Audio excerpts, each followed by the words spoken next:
So, have you guys ever had a conversation with someone and just think, what the fuck did we just even talk about? Like, honestly, did anything of value get exchanged here at all? It's always the same shit. Hey man, how's it going? Nothing much, just busy with work. What about you? Yeah, same, bro. The weather's been crazy lately, right? Yeah, bro, it's so hot. And that's it, that's the whole conversation.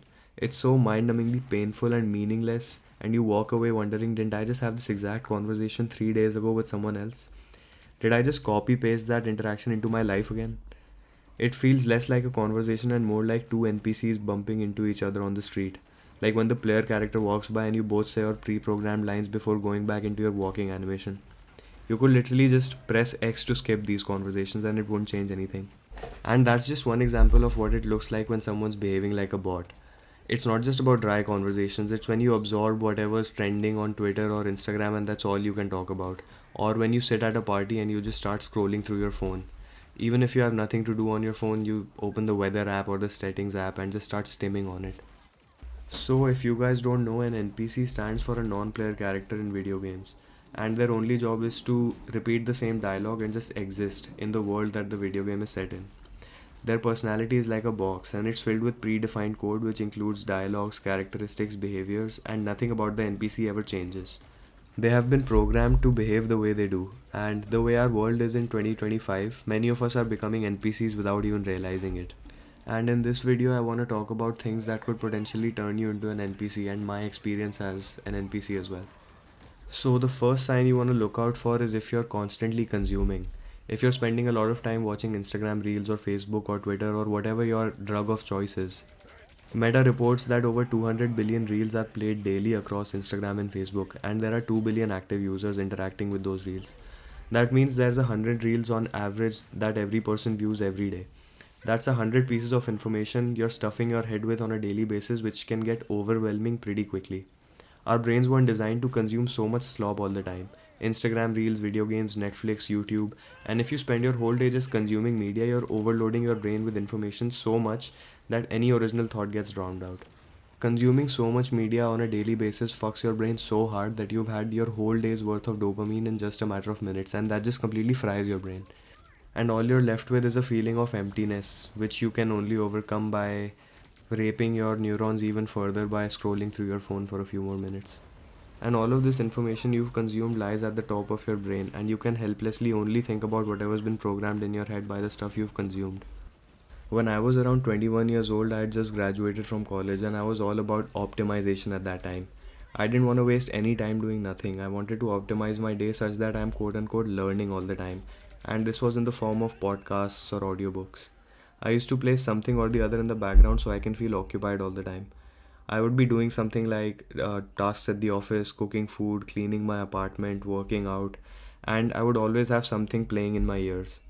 My attention was always divided, and I thought that's a good thing. It made me feel busy, and I was learning all the time, right? But I was just frying my neurons. I never gave any space to my brain to breathe, and I did this for more than 3 years. I was mostly plugged into something or the other. If I didn't have earphones in my ears feeding me information, I would look at reels or binge YouTube on my phone. And although it wasn't like I was plugged in 24/7, I had other hobbies such as playing the guitar or reading books, both of which require focus and were the only things keeping me sane during my quasi NPC era. The other things I was doing was just completely frying my brain and I wasn't even realizing this. I thought it was a good thing. Around this time, a regular day for me involved waking up, putting on some music immediately, taking a shower, then putting on a podcast while I commute to work. At work, anytime I would have for myself, I would scroll Instagram Reels, and there was almost never a moment where I was not stimulated. After work, I would listen to a podcast or audiobook on the way back, then music at the gym, then podcast again while cooking, then a YouTube binge session before falling asleep from exhaustion. And then the same shit over and over again every day. What pulled me out of this loop was when I went on a trip to Iceland by myself. There was no particular reason behind this trip. It wasn't in an attempt to try to fix my constant consuming habit. Like, I didn't even see that as a problem back then. This happened because I wanted to go to Germany to meet a friend of mine, and the only Schengen visa appointment I could get was for Iceland. So I just decided to make a trip out of Iceland before visiting my original destination, which was Germany. But anyway, in Iceland, a typical day for me involved driving for 5 to 8 hours, going from one side to another, visiting mountains and waterfalls, and I wasn't listening to any podcasts or watching any reels on Instagram. I was just spending time in nature, just raw dogging life, right? Without any extra stimulation, nothing plugged into my ears at all times.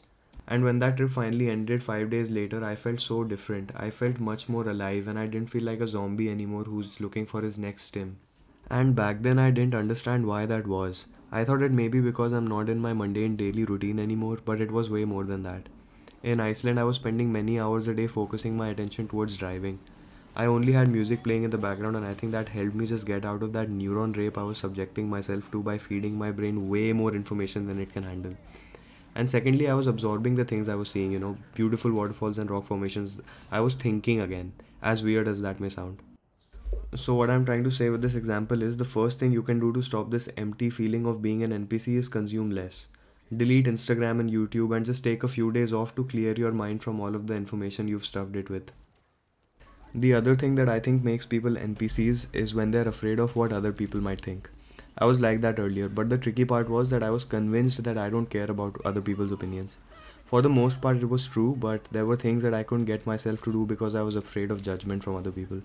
Things like stand up comedy or starting a YouTube channel, I came up with excuses for not doing these things. And part of the reason I didn't do them, which I didn't want to admit, was that I was afraid that people will judge me or make fun of me. A typical NPC would always be afraid of being a misfit, of doing anything that is not programmed in them. And this is what keeps them stuck in a loop for the most part. I came to this realization not very long ago that what other people think is actually irrelevant. And when you start to realize that, you will feel so much more freedom in your life. It will feel liberating. And besides, no one has enough time to think about other people. Anyone who spends time and energy judging the things you do, their opinion is not worth caring about in the first place.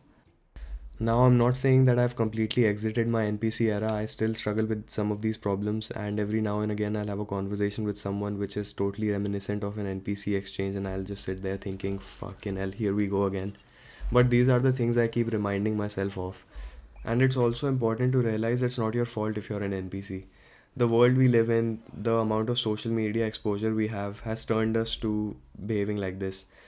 And once you realize it's a problem, you can start taking steps to overcome it. Anyway, that's all I want to talk about for today's video, and I'll see you guys in the next one.